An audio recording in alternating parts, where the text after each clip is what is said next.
Hello everyone, இன்றைக்கி நம்ம பார்க்க போகிற மான்வா வந்து போன்லெஸ் நெக்ரோமேன்சர் சாப்டர் 35. சாப்டருக்குள்ளே போகிறதுக்கு முன்னாடி போன சாப்டரில் என்ன இருந்துச்சுன்னு ஷார்ட்டாக பார்த்துருவோம். போன சாப்டரில் என்ன அந்த பிரின்சஸ் ஜோடியை டிஃபீட் பண்ணதுக்கப்புறம் ஹீரோவும் ஃபஸ்ட்டு ரேங்கர் செகண்ட் ரேங்கர் வந்துட்டு ட்ரையலோட மெயின் பிளேஸ்க்கு வந்திருப்பாங்க. அப்போது அங்கே இருந்த சிலைங்களாக இருந்துட்டு உயிர் வந்திருக்கும். அப்போ ஹீரோன்ட்டு அந்த சிலைங்களுக்கு பின்னாடி இருக்க தலையை பார்த்துருப்பான். அப்போ ஹீரோன்ட்டு அந்த சிலைங்களை தடுத்தா போதும், இந்த ட்ரையலை கிளியர் பண்ணிடலாம் அப்படின்னு சொல்லியிருப்பான்.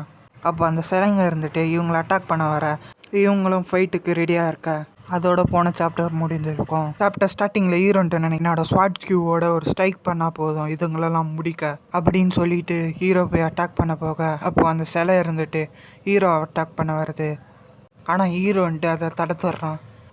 அந்த சிலை அட்டாக் பண்ணதை பார்த்த ஹீரோன்ட்டு இன்னும் ஷார்ட் கியூவா அப்படின்ட்டு பார்க்குறான். அப்படின்னா இது எனக்கு ஈஸியான ஆப்பனண்ட் இல்லை அப்படின்ட்டு ஹீரோன்னு நினைக்கிறான். இன்னொரு சைடு பார்த்து அந்த ஃபஸ்ட்டு ரேங்கரை ஒரு சிலை அட்டாக் பண்ணிவிட்டு அந்த சிலைன்ட்டு டார்க் மோனஸ்கிட்ட போக இப்போது ஒரு கல் இருந்துட்டு அந்த சிலையை அட்டாக் பண்ண யார் அட்டாக் பண்ணது பார்த்தா ஃபஸ்ட்டு ரேங்கர் தான் அட்டாக் பண்ணியிருக்கான். இந்த சிலைங்க எல்லாமே பாஸ் ரேங்கில் இருக்குது, ஸோ கேர்லெஸ்ஸாக இருக்காதான்ட்டு செகண்ட் ரேங்கர்கிட்ட சொல்ல அதுக்கு அந்த செகண்ட் ரேங்கர்ன்ட்டு சொல்கிறான், எனக்கு தெரிஞ்சு நீங்கள் தான் கேர்லெஸ்ஸாக இருக்கிற மாதிரி தெரியுது அப்படின்னு சொல்கிறான். அப்புறம் எனக்கு இந்த ஹேட் எனக்கு சூட்டே ஆகிறதில்ல, எனக்கு இதை போடவே பிடிக்காது.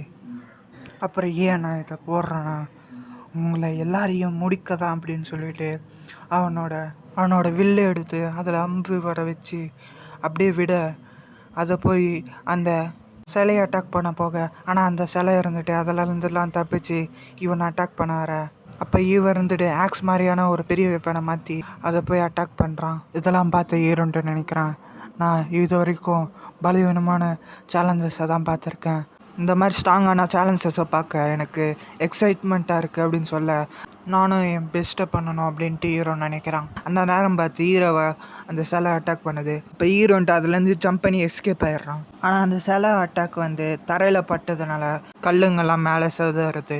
அந்த செதறின கல்லெல்லாம் யூஸ் பண்ணி ஹீரோன்ட்டு அந்த சிலையை அட்டாக் பண்ண அப்போ ஹீரோன்ட்டு வின்னிக்ரேஸு, ஷேடோ ஸ்டெப்பு, அப்புறம் ஃபைட்டிங் பிளேயிங் ஸ்குவாடு ஸ்கில்ஸ் எல்லாம் ஆக்டிவேட் பண்ணி ஃபாஸ்ட்டாக அந்த சிலைக்கு பின்னாடி போய் லைட்னிங் ஸ்வாட் கியூவை ஆக்டிவேட் பண்ணி அந்த சிலைக்கு பின்னாடி இருக்க அந்த மோனஸோட தலையை கட் பண்ணி போட்டுடுறான்.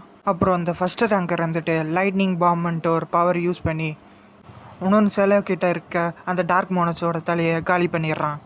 செகண்ட் ரேங்கரும் அவன் ஃபேஸ் பண்ணுற சிலையை அவன் வச்சிட்டு இருக்க லாங்கான ஆக்ஸ் மாதிரியான வெப்பனை வச்சு சிலைக்கு முதுகு பின்னாடி இருக்க டார்க் மோனஸோட தலையை வெட்டி முடிச்சிடுறான். அப்போ அந்த சிலைங்க இருந்துட்டு கத்திட்டு அங்கேருந்து ஓடிடுதுங்க. இப்போ செகண்ட் ரேங்கர் இருந்துட்டு என்ன ஓடுதுங்க அதுங்க. அப்போ அந்த ஃபஸ்ட் ரேங்கர் இருந்துட்டு சொல்கிறான், நம்ம அந்த சிலைங்க கிட்ட இருந்த அந்த டார்க் மோனஸோட தலைங்களை டிஸ்ட்ராய் பண்ணிட்டோம், ஸோ மோனஸை ரெசரக்ஷனை பற்றி கவலைப்பட தேவையில்லை அப்படின்னு சொல்லிட்டு இப்போது இதை முடிக்கலாம் அப்படின்னு சொல்லிட்டு அந்த சிலைங்க பின்னாடி ஓடுறாங்க. அப்போ ஹீரோன்னு நினைக்கிறான், என்னது அந்த சவுண்டு அப்படின்ட்டு. இப்போ பார்த்தா அந்த சிலைங்கெல்லாம் குனிஞ்சிருக்க அப்போது ஒரு குதிரை மாதிரியான விஷயம் வந்து அதில் மேலேருந்து குதிச்சு போக இதை பார்த்து ஹீரோன்னு நினைக்கிறான், இது அந்த என்ட்ரன்ஸில் இருந்த சிலை அப்படின்னு. அப்போ அந்த சிலை இருந்துட்டு அந்த டார்க் மோனஸ் கிட்டேயே போயிட அப்போ இவங்க வந்துட்டு அந்த சிலைக்கிட்ட ஓடி போகிறாங்க. இப்போ ஹீரோன்ட்டு நினைக்கிறான், இப்போ ரொம்ப லேட் ஆகிடுச்சு, இப்போ தான் நாங்கள் ஓடிட்டே இருக்கோம் அப்படின்ட்டு. அப்போ அந்த சிலை இருந்துட்டு குதிரை மேலே இருந்து ஜம்ப் பண்ணி அந்த டார்க் மோனஸ்கிட்ட போக அப்போ ஹீரோன்ட்டு லைட்னிங் ஸ்வாட் கியூ ஆக்டிவேட் பண்ணி ஸ்வாட் கியூ அட்டாக் பண்ணுறான். ஹீரோ அட்டாக் பண்ணதில் அந்த டார்க் மோனஸ் தலை வந்து துகளாக உடஞ்சி போயிடுது. இதை பார்த்து அந்த சிலை இருந்துட்டு பயங்கரமாக கத்துது. இதெல்லாம் பார்த்து அந்த செகண்ட் ரேங்கர் இருந்துட்டு சூப்பர் அப்படின்னு சொல்ல அப்போ அந்த சிலை இருந்துட்டு அந்த கீழே விழுந்திருக்க கிரீடத்தை அதை தலையில் வச்சுட்டு இப்போ அது இருந்துட்டு அதோட வெப்பனை வச்சு அதை தலையை வெட்டி எடுக்கிறத பார்த்த ஃபஸ்ட் ரேங்கர் செகண்ட் ரேங்கர் ஹீரோன்ட்டு அதோட தலை வந்து டார்க் மோனஸுக்கு வைக்க போகுதுன்ட்டு புரிஞ்சுக்கிட்டோன்னு அங்கேருந்து வேகமாக போய் அது தக்கலான்னு போக ஆனால் அதுக்கு முன்னாடி அது இருந்துட்டு டார்க் மோனஸுக்கு தலையை வச்சுட அப்போது ஒரு பிளாஸ்ட் ஆகுது. அதில் இவங்க தூக்கி அடிக்கப்படுறாங்க. அப்போ பார்த்தா அந்த புகைலாம் போனதுக்கப்புறம் அந்த டார்க் மோனஸுக்கு தலை வச்சதுனால அது உயிர் வந்துடுது. அதனால ட்ரையலோட டாஸ்கே மாறிடுச்சு, டார்க் மோனஸோட ரெசரக்ஷனை தடுக்கணும் இருந்தது. இப்போது டார்க் மோனஸை டிஃபீட் பண்ணிட்டு வருது. இதோட சாப்டர் முடியுது. வீடியோ பிடிச்சா லைக் பண்ணுங்கள், சப்ஸ்கிரைப் பண்ணுங்கள். தேங்க்யூ ஃபார் வாட்சிங். see you next videos guys.